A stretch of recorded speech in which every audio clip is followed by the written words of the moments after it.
Bismillahirrahmanirrahim. Assalamualaikum warahmatullahi wabarakatuh. Perkenalkan, nama saya Gibran Muhammad Al-Faris dengan NIM 2521407004. Prodi Hukum Ekonomi Syariah.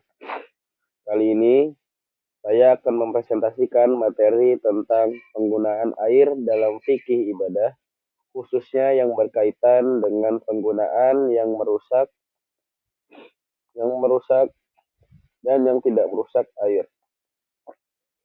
Materi ini penting karena air merupakan alat utama dalam bersuci dan sangat berpengaruh terhadap sah atau tidak sahnya dalam beribadah kita. Lanjut, ada latar belakang.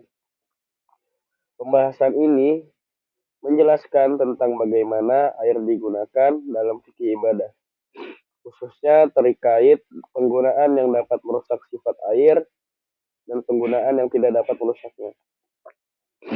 Materi ini penting karena berkaitan langsung dengan sah atau tidaknya ibadah seperti wudhu ataupun mandi. Lanjut, pengantar. Dalam fikih, air memiliki kedudukan yang sangat penting sebagai alat bersuci, namun tidak semua air bisa digunakan secara bebas. Penggunaan tertentu dapat mempengaruhi status air sehingga perlu dipahami batasan-batasannya agar ibadah tetap sah.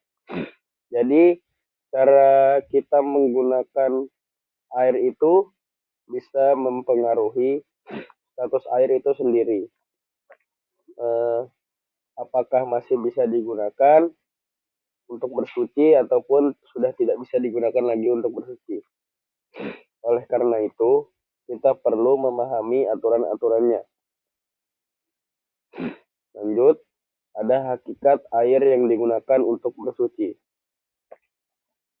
Air yang bisa digunakan untuk bersuci adalah air yang masih berada dalam keadaan aslinya. Artinya, air tersebut belum mengalami perubahan seperti masih belum ada perubahan baik dari segi warnanya, segi rasanya, maupun segi baunya. Selama sifat dari tiga sifat itu tersebut masih terjaga, air tetap bisa digunakan. Jadi dalam fikih dijelaskan bahwa air yang boleh digunakan untuk bersuci adalah air yang masih dalam keadaan aslinya. Artinya air tersebut tidak mengalami perubahan pada warna, rasa, dan bau. Jadi kalau air itu masih tidak tersentuh oleh tiga tersebut, air itu masih bisa digunakan untuk bersuci. Kita lanjut. Ada penggunaan air yang tidak merusak. Penggunaan air dikatakan tidak merusak apabila air tersebut tetap dalam kondisi aslinya. Meskipun sudah digunakan, misalnya air yang dipakai untuk berwudu atau mandi, selama tidak tercampur sesuatu yang mengubah sifatnya, maka air tersebut masih dianggap suci.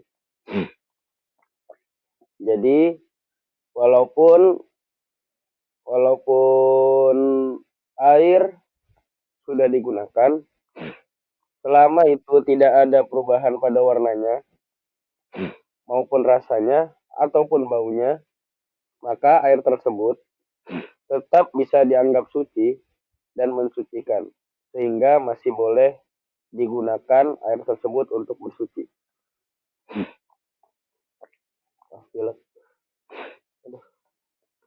Kita lanjut, ada contoh penggunaan yang tidak merusak.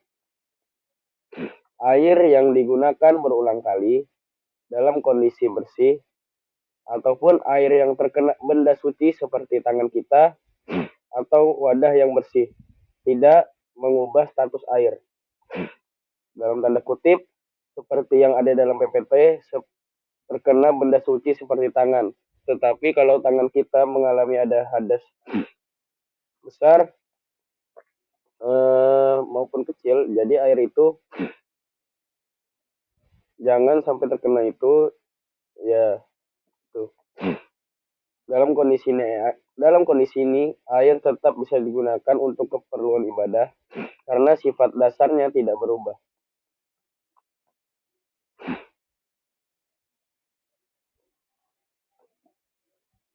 Contohnya seperti air yang digunakan untuk wudhu sehari-hari.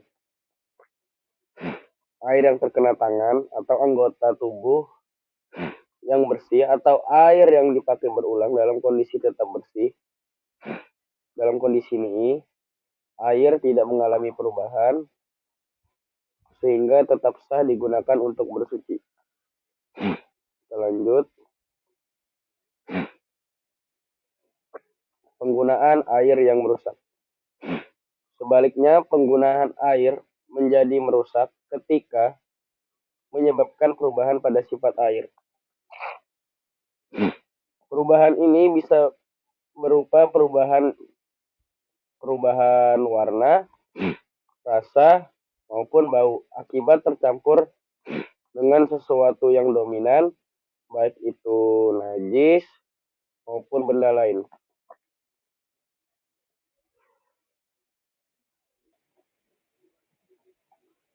Sedangkan penggunaan air yang merusak adalah penggunaan yang menyebabkan perubahan pada sifat air. Misalnya, air berubah warna menjadi keruh, berubah bau, ataupun warnanya berubah juga. Jika hal ini terjadi, maka air tersebut tidak dapat lagi digunakan untuk bersuci ataupun menyucikan. Kita lanjut. Ada faktor penyebab kerusakan air. Air bisa menjadi rusak karena tercampur dengan adanya najis, bahan kimia, ataupun benda lain dalam jumlah yang cukup banyak sehingga mengubah sifat aslinya. Selain itu, air yang lama tergenang dan membusuk juga dapat mengalami perubahan yang tidak layak digunakan. Jadi ada beberapa hal yang bisa menyebabkan air itu menjadi rusak, seperti tercampur dengan najis, tercampur zat-zat lain dalam jumlah yang cukup banyak, atau karena air tersebut lama tergenang hingga mengalami perubahan. Semua ini dapat mempengaruhi kesucian air tersebut. Ya, itu dia. Jadi kita lanjut pada slide 8 tentang dampak terhadap ibadah. Air yang sudah berubah sifatnya tidak dapat lagi digunakan untuk bersuci. Jika tetap digunakan, maka wudhu ataupun mandi yang dilakukan menjadi tidak sah. Oleh karena itu, menjaga kualitas air sangat penting dalam pelaksanaan ibadah. Dampaknya dalam ibadah cukup serius jika kita menggunakan air yang sudah rusak untuk wudhu ataupun mandi wajib, maka ibadah tersebut menjadi tidak sah. Oleh karena itu, kita harus memastikan bahwa air yang kita gunakan untuk sehari-hari ini apakah sudah benar-benar layak untuk menjadi suci, untuk kita memakainya untuk bersuci ataupun menyucikan diri. Kita lanjut. Ada perbedaan utama. Perbedaan antara penggunaan yang merusak dan tidak merusak terletak pada ada atau tidaknya perubahan sifat air. Selama air itu tetap dalam kondisi aslinya, maka penggunaannya tidak merusak.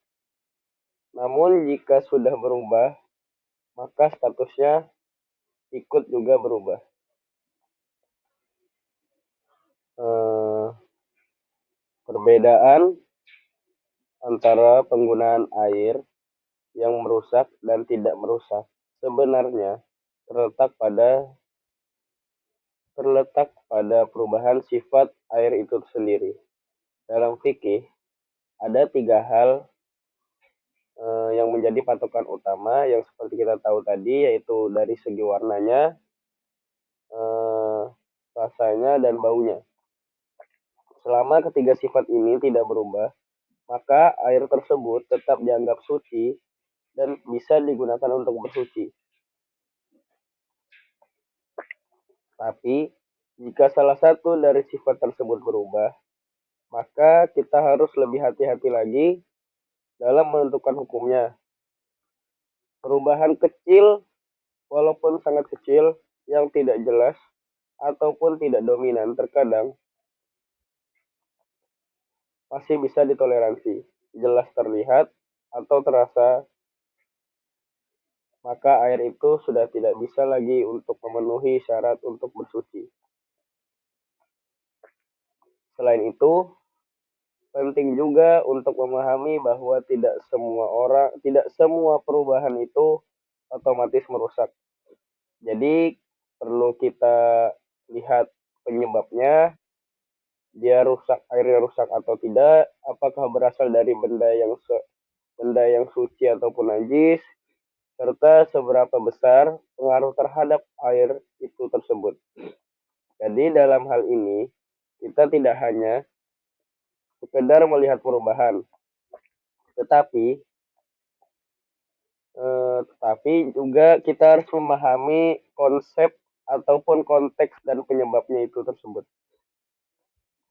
Dengan memahami perbedaan ini secara mendalam, kita bisa lebih baik lagi ataupun lebih bijak lagi dalam menggunakan air dan tidak mudah salah dalam menentukan apakah air tersebut masih layak digunakan untuk ibadah ataupun tidak. Oke, kita lanjut ke kesimpulan. Dari pembahasan ini,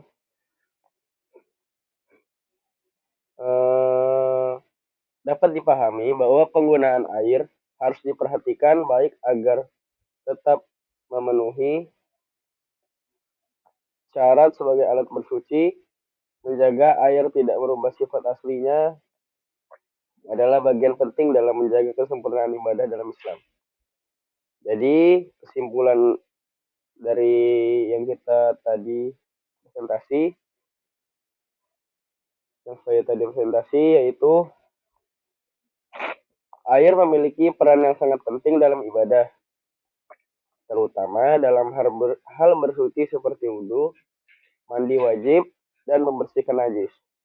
Karena itu, kita tidak boleh sembarangan dalam menggunakan air, tetapi harus memahami aturan-aturan yang dijelaskan dalam fikih.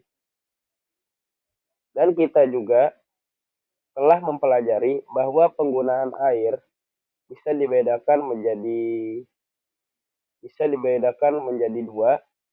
Ada air yang merusak dan air yang tidak merusak.